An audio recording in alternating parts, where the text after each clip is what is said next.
साथियों नमस्कार। स्वागत आप सभी का आपके अपने YouTube चैनल पर। सीटेट एग्ज़ाम 2024 में एग्ज़ाम के समय हमें जो सावधानियां रखनी हैं उन पर हम चर्चा कर लेते हैं। कुछ विशेष सावधानियां रखकर हम इस पेपर को क्वालिफाई कर सकते हैं। ज़्यादा इस तरह का पेपर नहीं है कि हम इसको कम समय में तैयार नहीं कर सकते। हालांकि समय तो अब है ही नहीं, लेकिन एग्ज़ाम के समय आपके पास क्या क्या योजनाएं होनी चाहिए जिससे हम कम तैयारी में भी अच्छे अंक ला सकते हैं, कम तैयारी में अपने एग्ज़ाम को क्वालिफाई कर सकते हैं, क्योंकि क्वालिफाई मार्क्स ही इसमें चाहिए। तो उसके लिए अपन कुछ चीज़ों पर विचार आज करेंगे जिस पर चलकर अगर आपको थोड़ी सी भी सहायता मिल जाए तो उससे अच्छा और कुछ नहीं होगा। देखिए दोस्तों, जैसा कि आप बात कर रहे हैं कि कुछ बिंदुओं पर चर्चा करें। एक तो समय नियोजन, अर्थात आपका जो टाइम मैनेजमेंट है, आपका जो टाइम मैनेजमेंट है वो किस तरह से आपको करना है।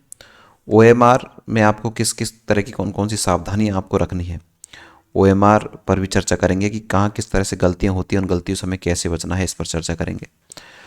तुक्का जो कई विद्यार्थी पूछते हैं, सर किस तरह से अगर किसी प्रश्न का आंसर नहीं आता है तो हम किस तरह से उस प्रश्न को कर सकते हैं, क्योंकि आपको पता है नेगेटिव मार्किंग यहाँ नहीं है। तो कहने का मतलब है कि हम किसी प्रश्न पर अगर हमें गैस लगाना है तो उसको हम कैसे लगाएंगे, और आपकी जो पैसेज की जो प्लानिंग है, गद्यांश की योजना है, वो किस तरह से होगी। इन सारे मुद्दों पर चर्चा करेंगे और ये आपके लिए बेहद निश्चित रूप से आपके लिए लाभकारी होगा। एक एक की चीज़ की चर्चा कर लेते हैं अपन। सबसे पहले अपन चर्चा करते हैं दोस्तों टाइम मैनेजमेंट की, समय नियोजन। आप सभी को पता है कि आपका जो पेपर का जो समय है 150 जो है आपके क्वेश्चंस आपके आने हैं। 150 क्वेश्चंस आपके आने हैं। इस 150 क्वेश्चन में कौन सा पार्ट ऐसा है जहां पर आपको समय की आवश्यकता पड़ती है। तो ध्यान ये रखें, जैसा कि आपको पता है कि आपका सबसे पहला पार्ट आपको कौन सा मिलना है, चाहे आप L1 के हैं चाहे L2 के हैं, आपको जो पहला पार्ट मिलने वाला है वो है आपका सीडीपी। सीडीपी का आपका पहला पार्ट है, और ये सीडीपी में जिस विद्यार्थी की तैयारी है उसे समस्या नहीं, लेकिन जिसको तैयारी नहीं है तो ऐसे विद्यार्थी इसमें ज़्यादा अपना जो समय है वो निकाल सकते हैं। तो यहाँ अगर जिसकी तैयारी है वो तो इसको करें स्टार्टिंग में, लेकिन जिसकी तैयारी नहीं है वो इसको थोड़ा सा लास्ट में करने का प्रयास करें। बाकी अपना अपना प्लानिंग है, मैं आपको ये बता रहा हूँ कि किस तरह से अपन टाइम को बचा सकते हैं और स्पेयर टाइम में हम अपने उस कम समय में किस तरह से अपने क्वेश्चनों को कर सकते हैं। 150 क्वेश्चंस, और आपको पता है कि आपको लाने हैं कितने, 90 अंक आपको लाने हैं। 90 अंक अगर आपको लाते हैं तो आप क्वालिफाई हो जाएंगे अगर आप जनरल कैटेगरीज में हैं। बाकी जो कैटेगरीज के वाइज अलग अलग अनुसार आपको 85 के 82 83 जो भी है आपका अपने कैटेगरीज वाइज आपको पता ही है, लेकिन मैं तो केवल और केवल यूआर की बात कर रहा हूँ। 90 अंक आपको लाने ही हैं।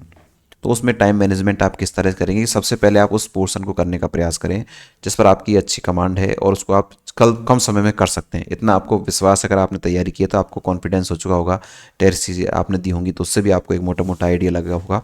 तो सबसे पहले आप उस पोर्शन को करें जहां आपको लगता है कि यहाँ आसानी से हम कम समय में इसको अच्छा कर सकते हैं। जो समय बचेगा उसको हम ऐसे विषय में लगाएं जिसमें वास्तविकता में ही उस प्रश्न को या उस पेपर को या उस पोर्शन को करने में ज़्यादा समय लगता है, उस समय को अपन वहाँ पर दें। अंत में कई बार ऐसा होता है कि हम कुछ क्वेश्चंस तो ऐसे होते हैं जिनको हम पढ़ भी नहीं पाते हैं और लास्ट में हमें केवल काला गोला ही करके आना होता है। तो ऐसी समस्या नहीं आए इसके लिए अपना टाइम मैनेज बहुत ज़रूरी है। तो इसलिए अपने सब्जेक्ट है जिस पर आपको पूर्ण विश्वास है कि इसको कम समय में किया जा सकता है, उसकी अच्छी तैयारी है, उसको अपन पहले चुनें। अंत में उसी को चुनें जिसमें समय ज़्यादा लगता है। जैसे सीडीपी का पोर्शन है, ये समय मांगता है क्योंकि जो सीटेट का जो पैटर्न है अप्लाइड सीडीपी वहाँ पर आती है।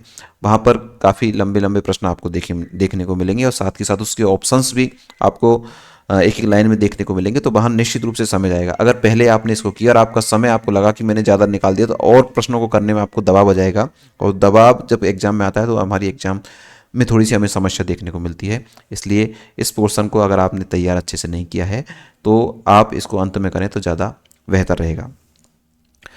तो समय नियोजन आवश्यक है। टाइम मैनेजमेंट आपकी कितनी आवश्यक है, टाइम मैनेजमेंट हम कैसे कर सकते हैं। दूसरा, जो ओएमआर में हमें क्या सावधानी रखनी होती है, ओएमआर की सावधानी के बारे में चर्चा कर लेते हैं साथियों। कि जो आपकी ओएमआर सीट है, आपको पता है कि आपका जो एग्ज़ाम है वो ऑफलाइन मोड पर ही होने वाला है। आपका एग्ज़ाम कैसे होने वाला है, ऑफलाइन ही है, ऑनलाइन नहीं है।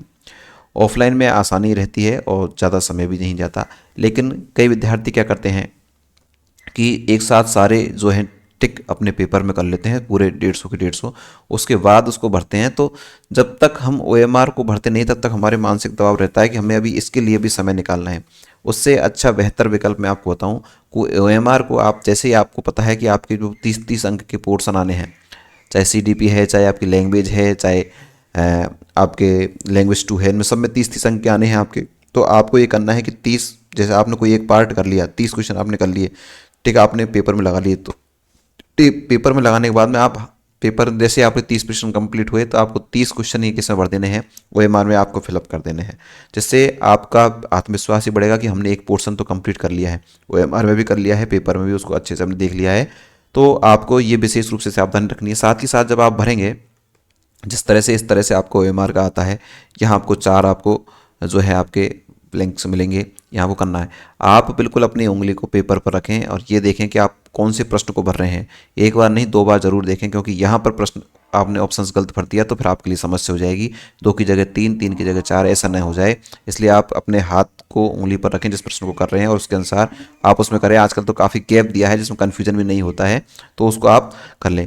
जहाँ आपको लगता है कि प्रश्न कन्फ्यूजन बाद में देखने की आवश्यकता है तो उस पर एक अलग मार्क्स आप करें, ताकि इस प्रश्न को हम देख लेंगे, ताकि आपको बाद में आसानी से उसको ढूंढने में आपको सहायता हो जाए। तो OMR में विशेष ध्यान रखना है, एक एक पोर्शन करते जाएं और एक एक पोर्शन को OMR में भरते जाएं। इससे आपका कॉन्फिडेंस भी अच्छा रहेगा, साथ के साथ में जो है आपकी जो गलती होने के चांस है वो भी आपकी कम हो जाएगी, क्योंकि एक साथ जब हम 150 क्वेश्चनों को भरेंगे तो निस्संदेह गलती होने की संभावनाएं बढ़ जाती हैं। तो आप OMR में इस तरह की कार्य कर सकते हैं।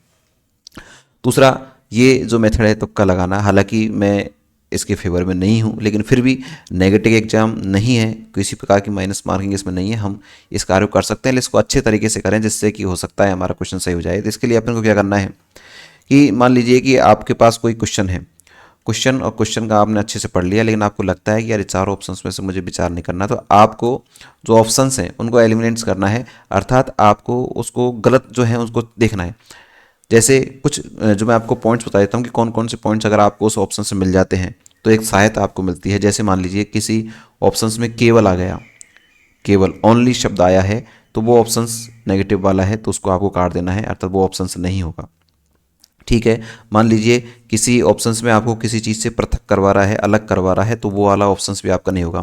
इस तरह से आपको जो ऑप्शंस हैं उनको काट सकते हैं। ये वाले जो टैग वर्ड्स हैं, ये एक तरह से टैग वर्ड्स हैं सीटेट के लिए, और ये केवल तो काफ़ी बार एग्जाम में आता है और ये निश्चित रूप से आपको सहायता भी करेगा। दूसरा, कोई स्तर निर्धारण की बात की जाए तो वहाँ पर भी उस ऑप्शंस को भी आपको काट देना है। अगर कोई रटने से संबंधित कोई ऑप्शंस है तो आपको उस ऑप्शंस में काट देना है। तो इस तरह से अगर आपके जो 4 ऑप्शंस में से मान लीजिए 2 ऑप्शंस भी कट गए तो फिर आपको यहाँ पर 50-50 चांस बन जाते हैं कि आपका जो गैस लगाना है, जो आइडिया लगाना है, तुक्का लगाना है, ये आपका हो सकता है 50% सही भी हो जाए, 50% गलत।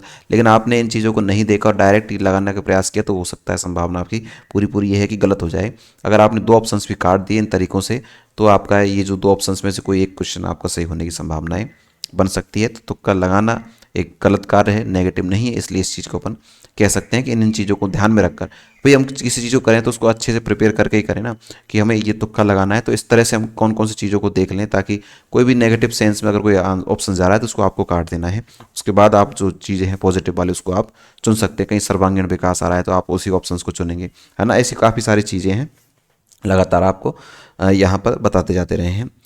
तो ये आपका तुक्का लगाने वाला जो मेथड है जो आप अधिकांश विद्यार्थी लगाते हैं जो तैयारी नहीं करते हैं उसके लिए है।